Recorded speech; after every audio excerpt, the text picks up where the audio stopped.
And now, let's go back to crime. Yeah. So, besides this being one of many, because if I'm correct, if I'm remembering correctly, I read up to 18 or 17, because again, I read these a while ago, and then I decided to actually do full things, because again, beforehand, I used to just do clips of my making, and then I stopped doing the making, but I still wanted to talk about this, and doing that in the gaming was a bit weird, and then eventually I wanted to talk more about my books I own, again, the next one being another one of these, and I think, yeah. So, yeah, that's a thing, that's here, and yeah. Eventually, all of this needs to be improved, but that's besides the point. This is a good book, and the more important parts are spoilers. The other thing that I wanted to talk about is the first part, which is just for reference. No, this way. It's something that was sort of hinted towards in the last book. It wasn't really said too much, which is essentially this much of the book. This much. Which isn't a lot, but it's a mystery on a train. With Sherlock and Moriarty doing their, here's how we do our investigation. You see Sherlock with his analytical side, with his theoretical, okay, this means this, sorry, something on the floor and I put my trip on it. This means this, and seeing that analytical side showing the evidence, and Moriarty's more trickery side by putting a bit of blood on the person who he thought was the correct person. And I like how both of them sort of, one, help the case, and two, sort of show off their character. Because you kind of see the Moriarty that's willing to trick and manipulate people, and the Sherlock's detective sides. You see both intelligence, but you see their more things that they're sort of known for, and that highlights the series.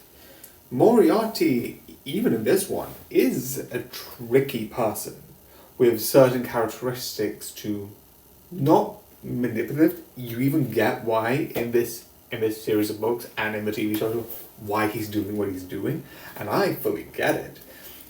You see his more tricky sort of interplay with the blonde glasses, even though he was right to do so.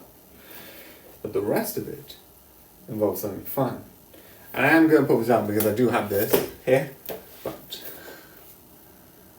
this is book 6. This is Irene Adler, and in this book 5, it starts talking about her.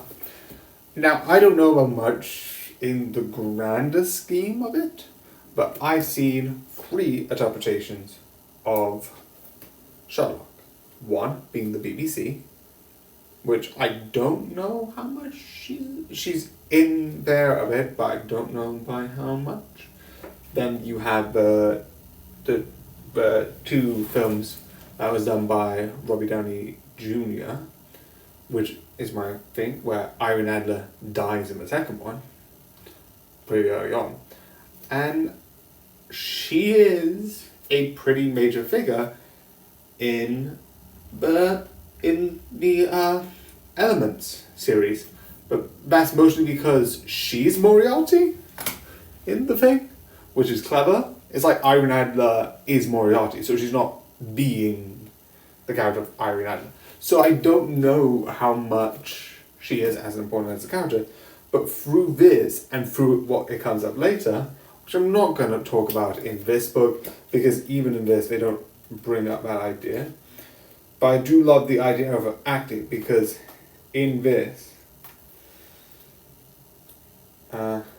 isn't it? You bring up her acting.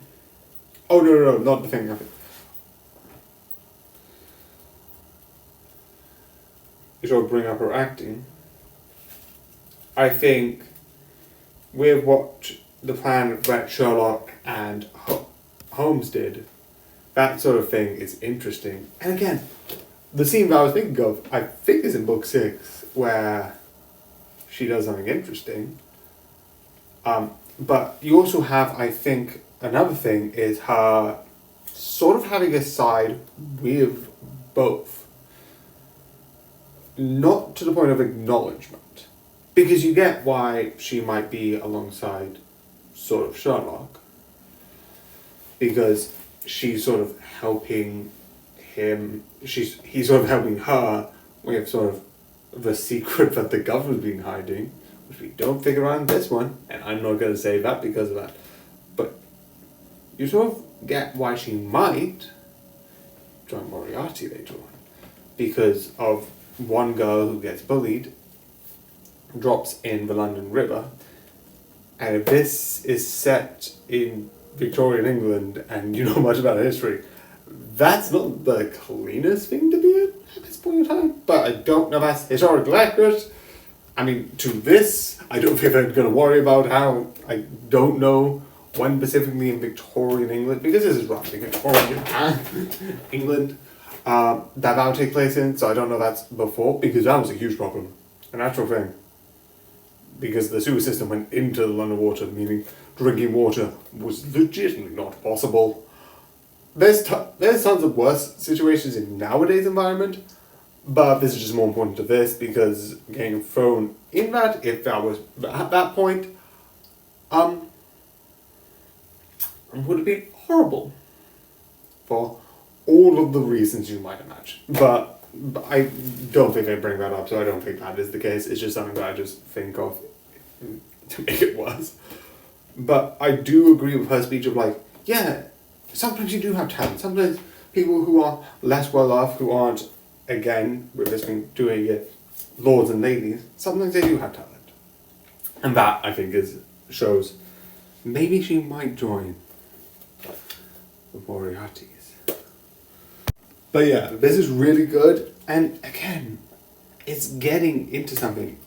Definitely because the Moriartys are playing a role against sort of Sherlock in this thing, in a sort of behavioral way that is really interesting.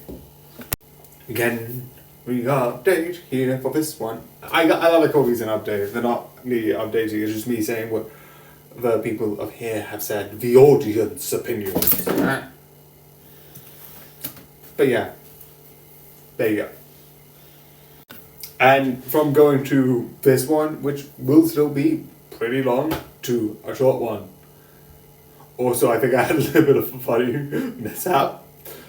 Because originally, I was like, oh, it's going to be the season 1, and then this will be like the Christmas special from 2025. No, this is the Christmas special from 2026. Oops-a-daisy.